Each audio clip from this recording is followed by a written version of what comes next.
আসসালামু আলাইকুম রহমতুল্লাহি বারাকাতু। সম্মানিত শ্রোতা মণ্ডলী, দেশ ও দেশের বাইরে থেকে যারা আমাদেরকে দেখছেন সবাইকে জানাচ্ছি আন্তরিক মোবারকবাদ, অভিনন্দন। আপনারা অনেকেই আমাদের কাছে কোরবানির ব্যাপারে বিভিন্ন রকম প্রশ্ন করে থাকেন, বিভিন্ন রকম মাসআলা আমাদেরকে জিজ্ঞেস করে থাকেন। তো সেই মাসআলাগুলো আজকে আপনাদের সামনে উপস্থাপন করার চেষ্টা করব ইনশাআল্লাহ। আশা করছি এই ভিডিওর মাধ্যমে আপনারা আজকে কোরবানির পশু সংক্রান্ত সমস্ত মাসআলাগুলোর উত্তর পেয়ে যাবেন ইনশাআল্লাহ। তো আশা করছি ভিডিওটি না টেনে শেষ পর্যন্ত দেখবেন।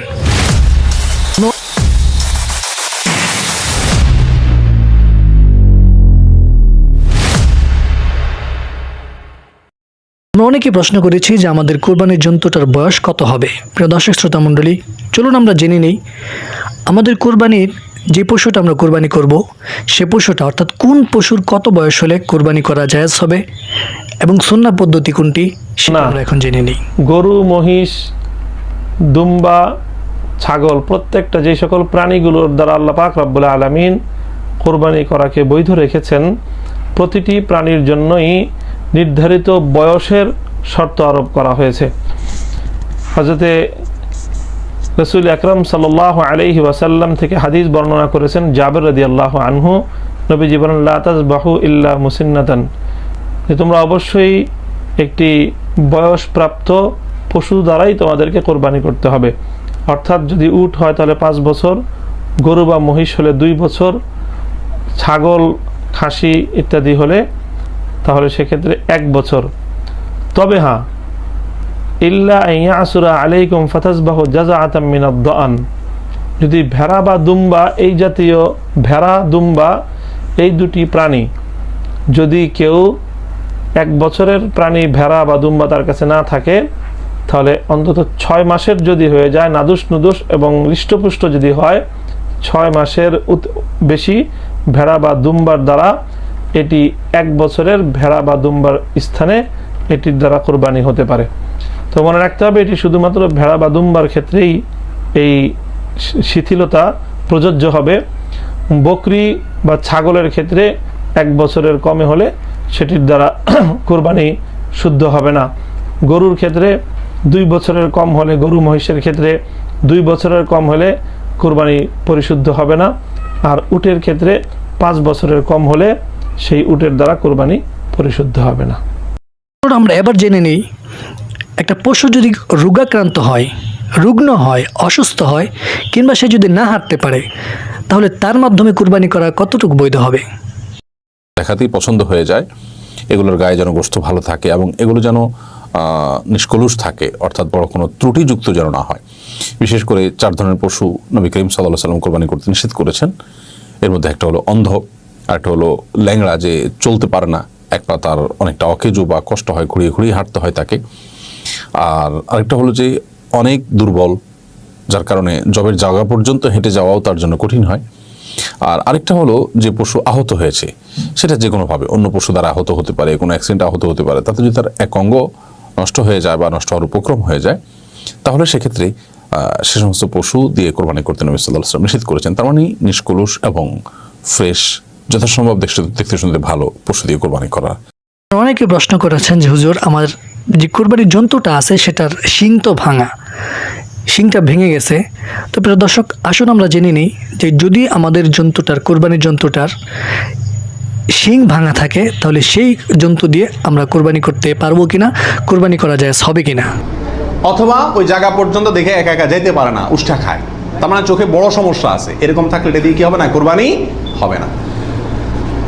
একটা শিং অথবা 2টা শিং গোড়া থেকে উঠে গেছে, একেবারে গোড়া সহ উঠে গেছে, এরকম যদি হয় ওইটা দিয়ে কোরবানি দিলেও কোরবানি হবে না। তবে যদি সামান্য হয়, সামান্য কান কাটা, সামান্য শিং ভাঙা, সামান্য একটু পায়ে সমস্যা, সামান্য একটু অসুখ বিসুখ আছে, এরকম যদি হয় সেগুলো দিয়ে কোরবানি দিলে কি হবে, কোরবানি হয়ে যাবে। অর্থাৎ ত্রুটি যদি ছোট হয় সমস্যা নেই, বড় ত্রুটি যদি হয় তার কারণে কি হবে না, ওই পশু দিয়ে কোরবানি দিলে কোরবানি যথেষ্ট হবে না।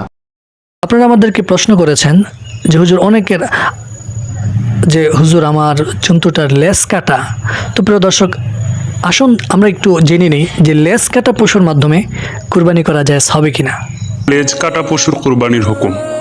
যে পশুর লেজ বা কোনো কান অর্ধেক বা তারও বেশি কাটা সে পশুর কোরবানি জায়েজ নয়। আবারও বলছি, যে পশুর লেজ বা কোনো কান অর্ধেক বা তারও বেশি কাটা সে পশুর কোরবানি জায়েজ নয়। আর যদি অর্ধেকের কম হয় তাহলে তার কোরবানি জায়েজ, তবে জন্মগতভাবেই যদি কান ছোট হয় তাহলে অসুবিধা নেই। প্রিয় দর্শক, আমাদের বর্তমান সমাজে একটা ভুল প্রথা প্রচলিত আছে, সেটা হলো যে আমরা বাজারে গিয়ে কিংবা যখন গরু ক্রয় করতে যাই, তো সেই জায়গার মধ্যে গিয়ে আমরা গরুর মুখ ফাঁক করে আমরা দাঁত দেখি। দাঁত দেখার মাধ্যমে গরুর বয়স কিংবা গরুটা কুরবানির উপযুক্ত হবে কিনা এই বিষয়টা আমরা বিবেচনা করি।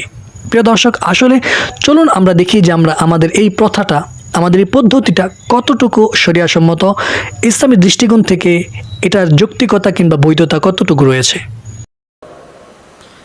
আমাদের গ্রাম বাংলায় একটা কথা আছে, বিশেষ করে হাটে গিয়ে অনেকে জিজ্ঞেস করে যে কিরে দাঁতছে কিনা। দাঁতির সাথে কোরবানির আসলে ওইরকম সম্পর্ক নেই। আমরা যেভাবে এই যে দাঁতির খবর নেই, এই দাতার সাথে আসলে কোরবানির কোনো সম্পর্ক নাই। কোরবানির সম্পর্ক হচ্ছে বয়সের সাথে। গরু যদি পূর্ণ 2 বছর হয়ে যায় তাহলে সাধারণত তার 2টো দাঁত উঠে যায়, এজন্য বলে যে দিতেছে কিনা। তো বয়স হচ্ছে 2 বছর, গরু উটের হচ্ছে 5 বছর। তারপরে মহিষ, এটাও কেউ বলছেন 2 বছর যদি হয় তাহলে কোরবানি দেওয়া যায়, মানে গরু মহিষ। আর উট কিন্তু 5 বছর হওয়া লাগবে। আর ছাগল ভেড়া এগুলো 1 বছর হইলেই কিন্তু কোরবানি দেওয়া যায়। এখন দাঁতে নাই কিন্তু বয়স যদি 2 বছর হয়ে যায় তাহলে সেটাকে কোরবানি দেওয়া যায়। এবং ছাগলের ক্ষেত্রে একটা বিষয় রয়েছে যে কিছু ছাগল আছে বয়স হয়েছে 6 মাস কিন্তু দেখতে খুব রুষ্টপুষ্ট, এরকম যদি হয়ে থাকে তাহলে সেই ছাগল দিয়ে বা ভেড়া দিয়েও কিন্তু আপনি কোরবানি দিতে পারবেন। যদি গরু না দাঁতে তাহলে সেই গরুকে কোরবানি দেওয়া যাবে না। আপনি জিজ্ঞেস করবেন বয়স কত হয়েছে। বয়স যদি হয়ে যায় পূর্ণ 2 বছর তাহলে আপনি এটা কিনে নেবেন, আপনি কিনলে কোরবানি হবে। প্রিয় দর্শক শ্রোতা মণ্ডলী, যারা এতক্ষণ পর্যন্ত আমাদের সাথে ছিলেন, আমাদের ভিডিওটি দেখেছেন, সবাইকে উলামা টিভির পক্ষ থেকে আন্তরিক মোবারকবাদ জানিয়ে ভিডিওটি আজকের মতো এখানেই শেষ করলাম। যদি আপনারা মনে করেন যে আমাদের আজকের এই ভিডিওটি উম্মার উপকারে আসবে, তাহলে অবশ্যই ভিডিওটি অন্যকে জানানোর স্বার্থে শেয়ার করে দিবেন। আপনার যদি ভিডিওটি ভালো লাগে একটা লাইক আশা করছি। অবশ্যই আমাদের চ্যানেলটি সাবস্ক্রাইব করবেন পরবর্তী ইসলামী যে কোনো টপিক কিংবা যে কোনো মেসেজ পেতে। দেখা হবে পরবর্তী কোনো ভিডিওতে, সে আশা ব্যক্ত করে আজকের মতো বিদায় নিচ্ছি। আসসালামু আলাইকুম ওয়া রাহমাতুল্লাহি ওয়া বারাকাতুহু।